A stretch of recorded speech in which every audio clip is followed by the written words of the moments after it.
E aí, pessoal? Vamos considerar que por algum motivo aí a gente perdeu, a gente não tem mais a coluna aprovado na nossa base. Lembrando que lá no nosso dashboard a gente considera ela. E a gente não quer ter que refazer o nosso dashboard lá, modificar os nossos visuais. A gente quer continuar utilizando essa coluna. Então vamos remover ela aqui, porque por algum motivo, né, ela não está mais à nossa disposição. Mas a gente sabe que quem tirou 6 ou mais foi aprovado.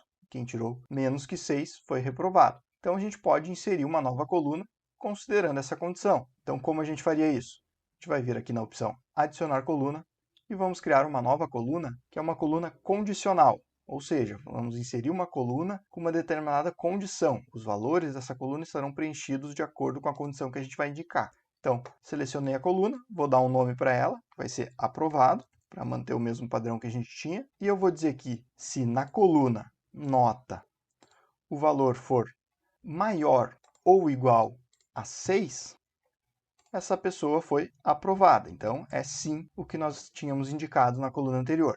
E quando isso não acontece, ou seja, quando o valor é entre 0 e 5, a pessoa não foi aprovada. Este aluno reprovou, então, se não, né, se a condição anterior não foi atingida, eu vou indicar não. Então, eu dou um OK aqui, e agora eu tenho novamente a coluna aprovado, com os valores não e sim.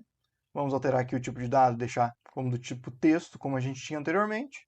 E assim, né, se a gente voltar aqui, ó, a gente pode simplesmente clicar, eu não vou excluir, vou apenas clicar na última etapa que a gente tinha antes de remover a coluna, a gente pode ver que ela está com uma tabela exatamente igual à tabela atual que a gente tem, porque a gente removeu a coluna aqui e depois foi lá e adicionou de maneira condicional, né, considerando a nota de cada aluno, uma nova coluna com o mesmo nome, com o nome aprovado, porque a gente queria manter o nosso dashboard funcionando da mesma forma.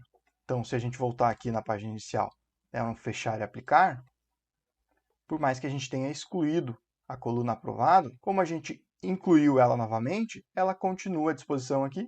Como é o mesmo nome, nome aprovado, os nossos visuais continuam funcionando da mesma forma. Então, voltando aqui na opção transformar dados, a gente pode ver como isso pode ser poderoso, né? A gente vai poder fazer muita coisa aqui através do Power Query, lá no nosso curso de Machine Learning com Power BI. A gente utiliza bastante aqui o Power Query para fazer todo o tratamento de dados necessário, de maneira bem simples, apenas com alguns cliques. Em alguns poucos casos a gente tem que ir lá e copiar uma fórmula. E assim como lá no nosso dashboard a gente vai ter a capacidade de inserir um script em R ou um script em Python para gerar um visual diretamente no nosso dashboard, aqui no Power Query a gente também vai ter a opção aqui em transformar, de executar um script R ou executar um script em Python.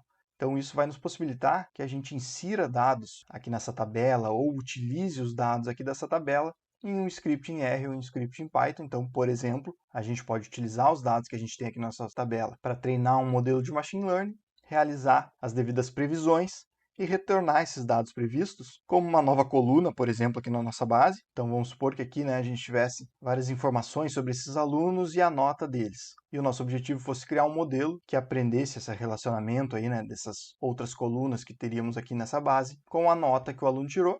Então a gente teria alguns alunos sem a nota indicada, mas com essas colunas preenchidas, e a gente poderia utilizar esse modelo então, né, para fazer a previsão desses alunos ainda sem nota, e a gente retornaria uma nova coluna aqui, por exemplo, com o nome de previsão, onde nessa coluna estaria indicado a nota desses alunos como uma previsão. E posteriormente poderíamos utilizar essa informação lá no nosso dashboard, criar algum gráfico a partir dessa informação e assim por diante. Isso a gente faz de maneira bem detalhada lá no nosso curso de Machine Learning com Power BI. Então, pessoal, aqui nesse momento a ideia era bem inicial mesmo, né? Apenas de apresentar para vocês o que é o Power Query, mostrar inicialmente alguma funcionalidade dele, para que vocês já possam ir conhecendo, evoluindo e assim por diante.